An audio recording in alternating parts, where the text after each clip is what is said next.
WarRoomSports.com. Get that mobile app. What's going on, basketball heads, and welcome to another edition of Court Vision, brought to you as usual by War Room Sports and Sports Kings. I'm one of your hosts at the round table this evening. I'm Dev, and I'm here with the homie Andy of Sports Kings. All right, well, and I'm here with B. Austin. I'm in and out. Sorry. Okay, Andy, what's up, Andy? How's it going, guys? I want to shout out Zach Randolph for punching out early in the playoffs. Was that too corny? We got B. Austin of War Room Sports. Maybe I will, maybe I won't. You never know.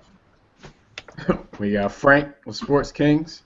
I just want to tell Kyle Lowry and DeMar DeRozan, safe travels and just hold on, you're going home. And we got the homie Jimmy the Blueprint of War Room Sports. At JW the Blueprint. Make sure you follow me on Twitter and Instagram, especially you ladies.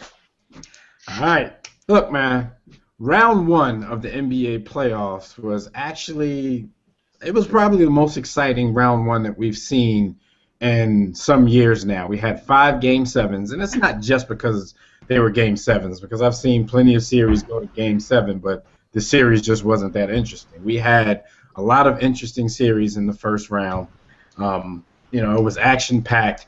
But we're going to move on to round 2 because, everything's getting tighter now. We're down to 4 more series left before somebody's crowned NBA champion. So we're going to give our brief preview and predictions of round 2 of the NBA playoffs. And we're going to start with the Wizards and the Pacers because they're going to tip it off first. Wiz and Pacers, everybody. We saw the Wizards dispose of Chicago quickly in 5 games. We saw the Pacers get extended to 7 games by a 38-win team in Atlanta.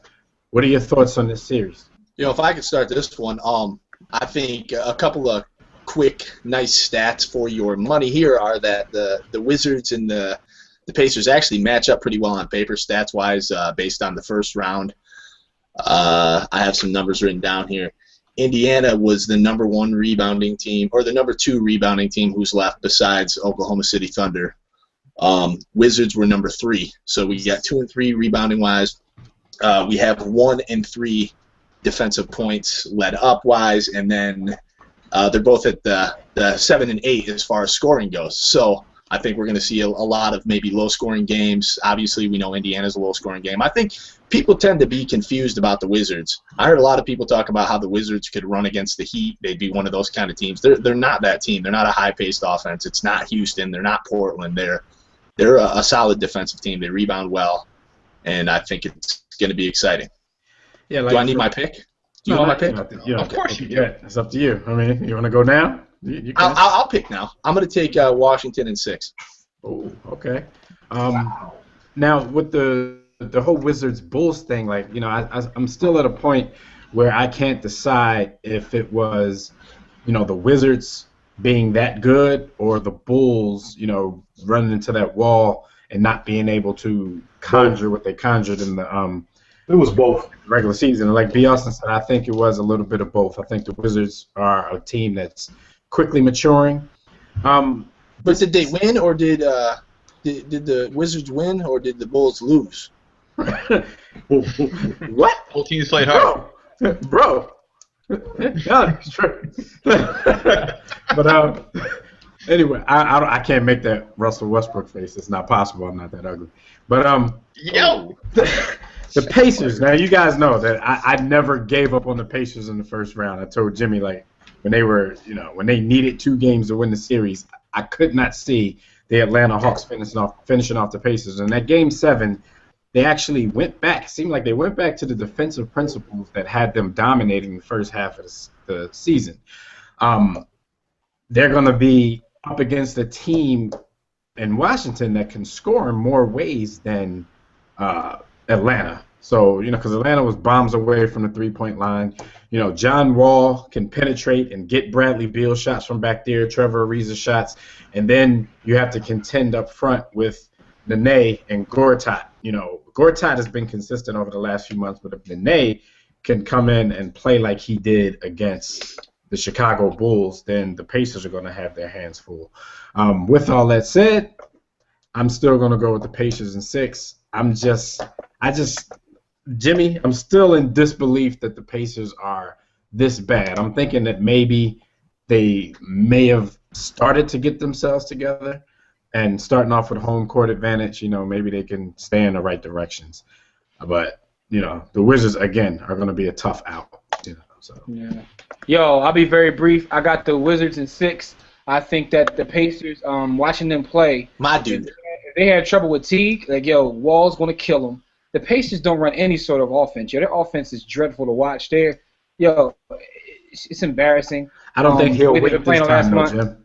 Huh? I don't think Vogel will wait this time to put Paul George on to the point guard. Not saying, nobody can really guard John Wall, but he can make it more difficult for him to set people. No, I respect that. Mm-hmm. So with that being said, Joe, I just don't think Indiana's going to win this series. They're not playing their best basketball. Evan Turner gets no clock. They took Scola out of the rotation. They're a mess. I'm taking the Washington in 6, and that's all I got.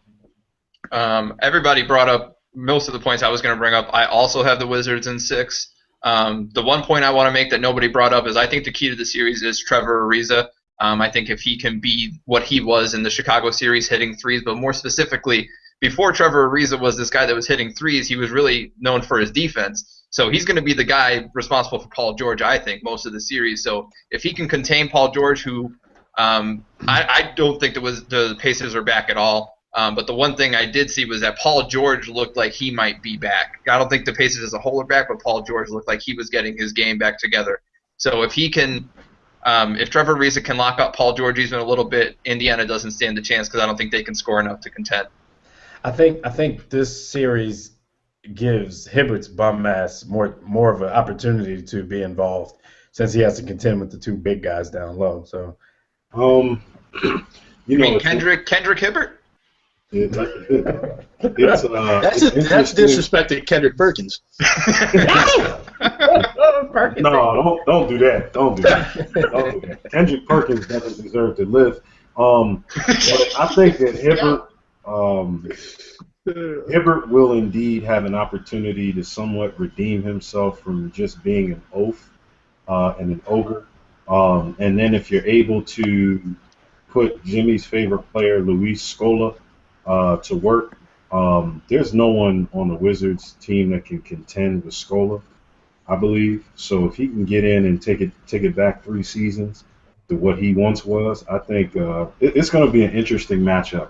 Point guard wise, John Wall, that's where it starts and stops for them, though. Poop on George Hill. Yo, George Hill is George Hill to get that work. Yo, why does he start in the NBA? About to get that loaded looks. Yo, he's terrible, man. Two other X factors. Paul George, the way he scores now, I really like the fact that he pays attention to his mid-range game. I mean, he's definitely a threat from beyond the arc, but he takes a lot of nice, 13 to 18-foot shots in a variety of ways, and that makes him much more difficult to guard than a lot of today's superstars who either get hot from beyond the arc or can get all the way to the rack with some tremendous athletic plays. But he not only has that in his repertoire, but the scoring from the mid-range, and then who's going to stop Lance? It depends on how Lance. Yeah, if Lance is the greatest bum in the league, man. Like he's when his head is in the game, he is a problem. And the Wizards have no one to contend with that because Bradley Beal, I believe he's a good young guy. He's going to end up with a great career. He doesn't have any answer for Lance Stevenson right now. If Lance is going to the rack and playing the way that we know Born Ready can play, Beal. Yeah, but isn't that what you want Lance to do? I think though, because I do like Lance Stevenson, but I think you want him. He gets confidence. Take the game. If he believes he can take the game over, it's because I'm the numbers I'm talking about here it's not all the end all be all, but it's defensive points against. I mean, the Wizards are the best team still in the playoffs, so I feel like they want Lance to go they want Lance to be the only starter on the court. They want Lance to have the ball in his hand where he's palming it. Why does Lance Stevenson like to show us he can palm the ball? I never understood that in my life. Fake ass MJ. But I stopped trying to understand Lance Stevenson a long time ago. You want him playing hero ball, and you want Evan Turner getting some clock. I mean, Dev spoke about that. He's not getting any PT. You know the funny thing about Lance, the difference between Lance playing hero ball and others playing hero balls. A lot of those guys are what we like to call Call of Duty players. So when they're playing hero ball, it is strictly them gunning. Lance has a little bit of that New York City point guard passer in him. He's not afraid to pass the ball. So when he's dribbling, he's passing. He's gonna over dribble, right? No, he definitely will. Let him dribble. The fact y'all spending all this time talking about Lance Stevenson means that the Wizards are going to win. That's true. What's your pick? It's hard to call it, man. I'm gonna say Pacers in 7. Okay. So y'all just left us out there on the by ourselves because of course we're the only guys who live in the Washington area. So all of our friends in Washington gonna think we hating. Yeah. I'm used to it. And that's not the case, man. I really think the Wizards are tough. I love the Wizards. And I've been singing their praises before their fans started singing their praises. Now everybody shows up to the game. After I told them they would be good last year, but Kyrie Irving showed the world. So let's move on. And they just threw John Wall under the bus. So I've been a John Wall supporter. Go ahead, Dad. Let's move over to the West for one. Let's go with the Clippers and the Thunder. Both of these teams are coming off Game 7 wins. Clippers and Golden State had a very exciting series and a very exciting Game 7. But the Clips have to immediately go to Oklahoma City. As a matter of fact, they're flying there probably as we speak. What do you guys see from this series? I'll start this one off. I'll be very brief. I got the Clippers in 7. Jimmy's trying to get out of here and go watch some TV. Game of Thrones is more powerful than Blue Sky Meth, people. Absolutely. I think this is going to be the record-breaking series, meaning this is going to be the Game 7, the 7-game series that breaks the record for the NBA playoffs all time. This is the only series where I will not be surprised if either team wins. The other series, I think there's a pretty clear favorite and a pretty clear underdog. This series is the one that I have up in the air. I also have I don't have the Clippers. I have the Thunder in 7.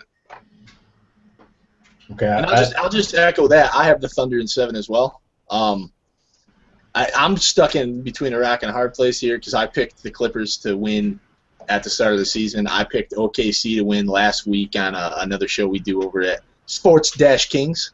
Check us out. He's not begging.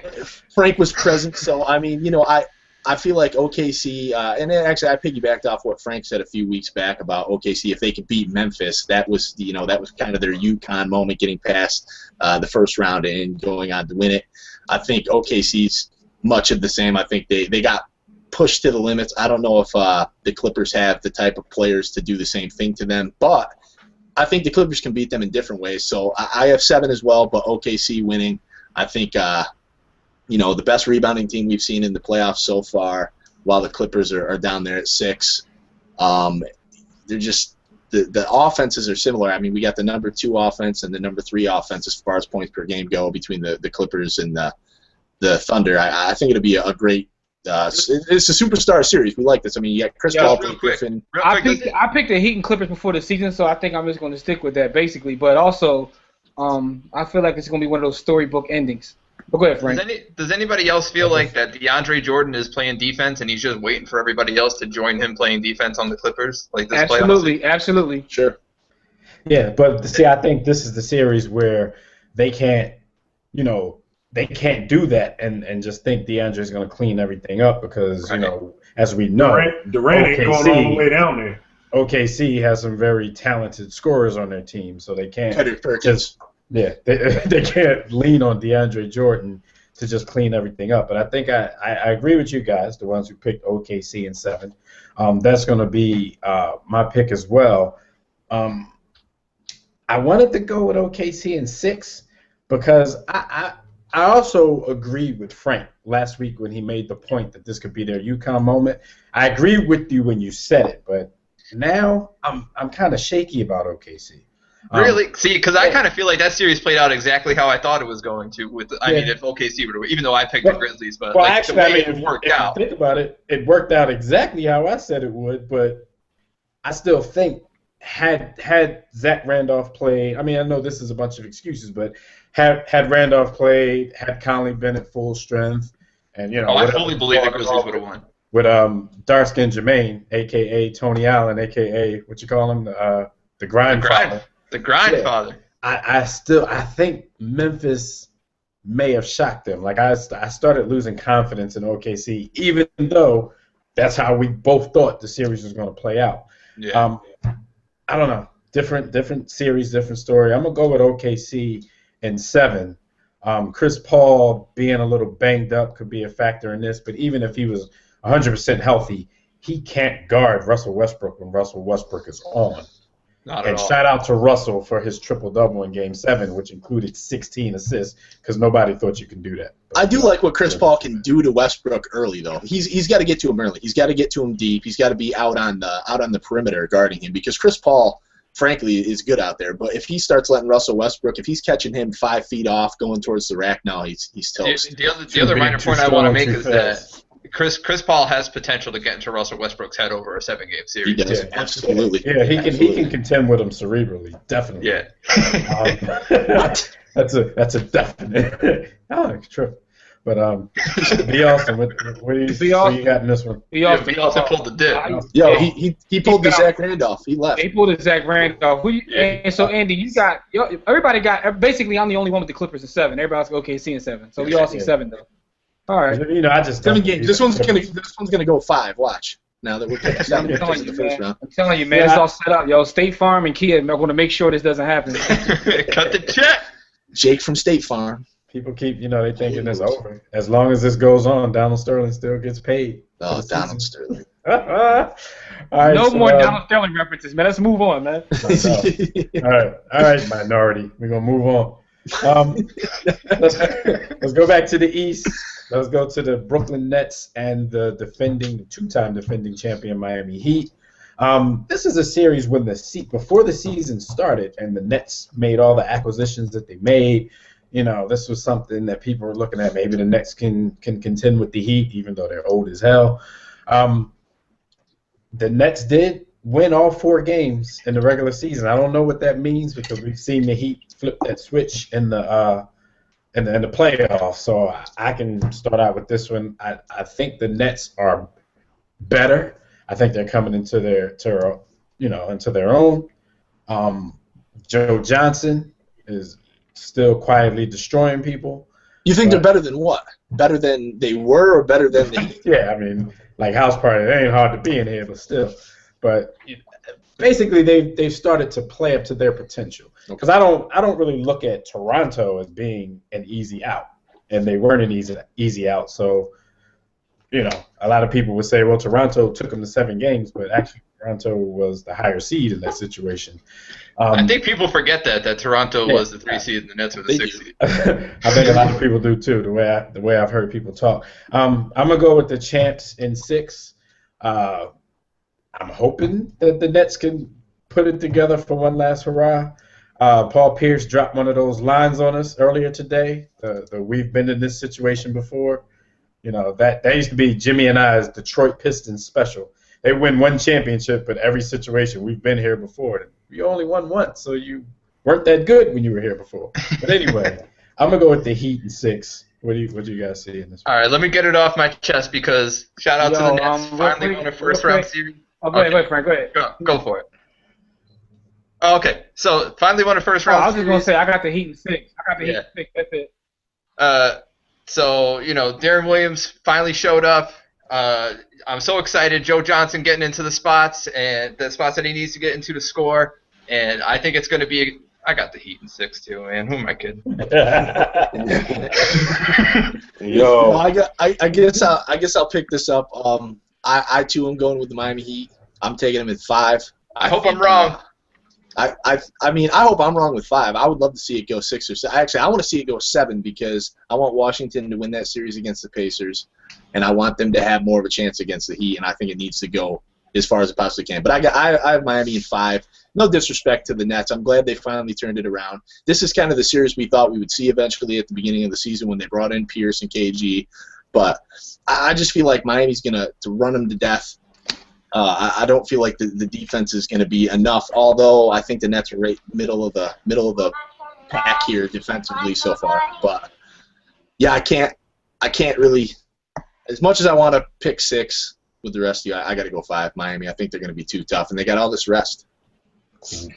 Well, look, before you do that, just give us your pick for the Clips and Thunder. We're past that, so just give us your pick and then talk about the Heat and the Nets. Yes, thanks for those instructions, sir. I'll take the Thunder. Thunder and 6. Cool. What about the Nets and Heat? What you think about that series? Heat. I got. What about the Heat series? Heat? Huh? What? I think Jim's a little behind. Yeah, Heat and 5. Got the Heat in 5. Yeah, the old heads in Brooklyn. You don't see them. Yo, man, Pierce has been here before. It's very entertaining to see them play, and I really, I would have loved to see this team 5 years ago, but right now, man, these are middle-aged men we talking about here. Like, they're middle-aged men. I can't see them running with them dudes, man. I'll put it this way, because I did pick the Heat in 6, but I wouldn't be shocked. I wouldn't be shocked. I wouldn't be shocked. I agree. That's what they have on their team in comparison to the Heat, and you've seen it, but that was back in the Boston days. They got some heart takers on their team, Oh yeah, and the Heat have players whose heart can be taken. They have the game. I wouldn't be shocked. I'll be completely shocked if Brooklyn wins the series. I would be mildly surprised, but not shocked. I wouldn't be like, I wouldn't rank it like as one of the better upsets that we've seen in the last 5 years. I might have a heart attack in this last 4 series. I don't have any shock. Joe Johnson can do it to anyone. For a quarter and a half, he can do it. That's what she said. All right, so last series. Let's go back to the West. The Trailblazers at Spurs. I think this one is interesting. I always think the Trailblazers are in the most interesting series, but they play too late, so I can't even watch their whole games half the time. What are you guys' thoughts on the Trailblazers and Spurs? I think they better learn how to play defense. I'd like to start this one. I'd like to say shout out to the Trailblazers. They're one of the 2 teams, them and the Wizards, are the 2 teams that I completely underestimated this year, especially in this playoffs, but the Blazers are about to learn a lesson that is well learned in life. As the beloved T-Rex says, grown man bars is something you gotta deal with. And the San Antonio Spurs are grown men, and they're going to show them what championship basketball is like, and I don't think the Trailblazers are there yet. It's not their fault. They just don't have the experience. I think they're about to get schooled a little bit. Yeah, see, this is my difference between the Spurs and the Pacers. I think the Pacers are going in the right direction as far as where they fall into. But I think Dallas woke the Spurs up. I think they woke up a sleeping giant. I got the Spurs in 6. The Trailblazers superstars, their young superstars, are going to do what they have to do. Even with an aged Tim Duncan, LaMarcus Aldridge is going to get a little more resistance than he got in the last series. Lillard is probably going to do his thing, but he's going to get it right back from Tony Parker. So, like I said, man, as grown man ball being played in San Antonio, I got the Spurs in 6. Damian Lillard's going to get a lesson from Tony Parker. I agree with Dev. I also have the Spurs in 6. Listen, man, like Dev, everything Dev said is what I was going to say, so I'm not even going to sit up here and try to make up something new. I got the Spurs in 6. Basically, to our viewers, he doesn't care. He just it's not that I don't care, but I was going to say the same thing. I was going to say they woke up a sleeping giant. He stole everything I was going to say. So what he did? He got some yams in the bed. He trying to get to.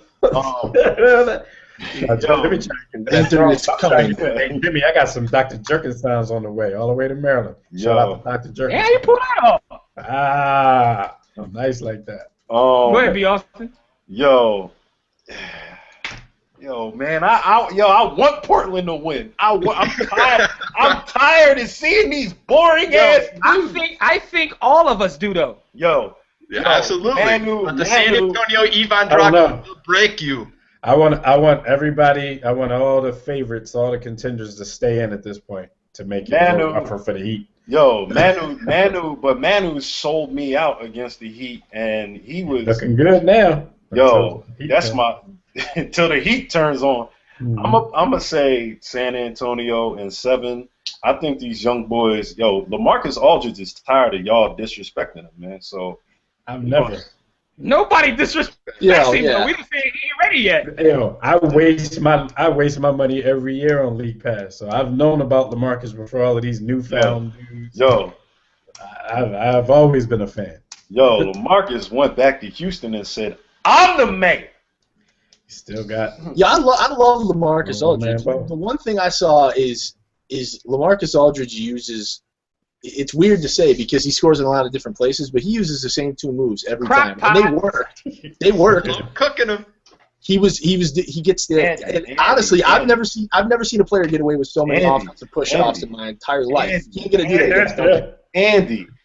Dwight Howard gets buckets with no moves, so we're happy to see a guy with absolutely. But I'm saying they're good moves. I mean, he has the push a Sheik in the throat move that he uses constantly, and he gets that bucket, which is impossible to shoot. I don't even know how he makes that shot. A Sheik shouldn't have been that close. Back up. The thing I'll say about a Sheik from that series is a Sheik played great defense. I thought he was in his space. Hell yeah. Aldridge was just too skilled. But I'm gonna go. I'm gonna go with San Antonio in 6. I want to say 7. I too want Portland to win because they're exciting.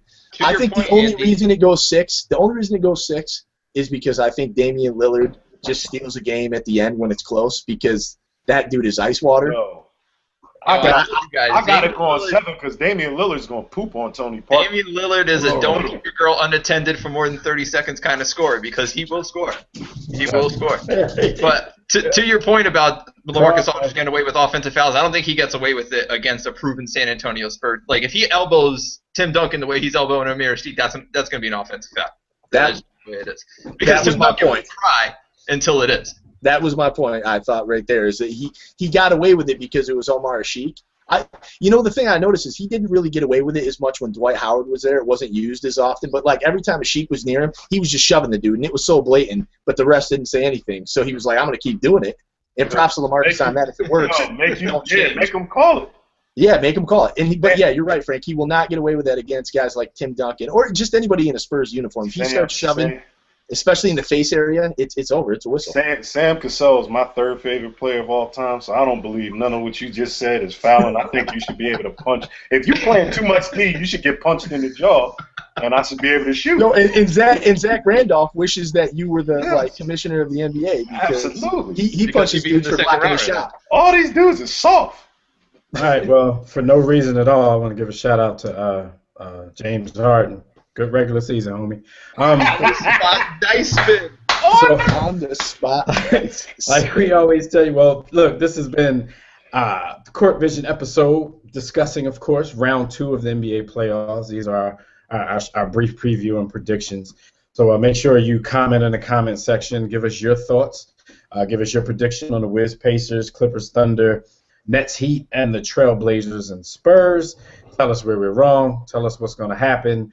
Make sure you like the video. Make sure you subscribe to the page so you know when we drop a new episode of Court Vision. Like we always tell you guys, don't accept mediocrity and be steadfast in the war against ignorance. You chumps on top. Wait, it's the war room with 5 nights at the round table, 5 Philly guys.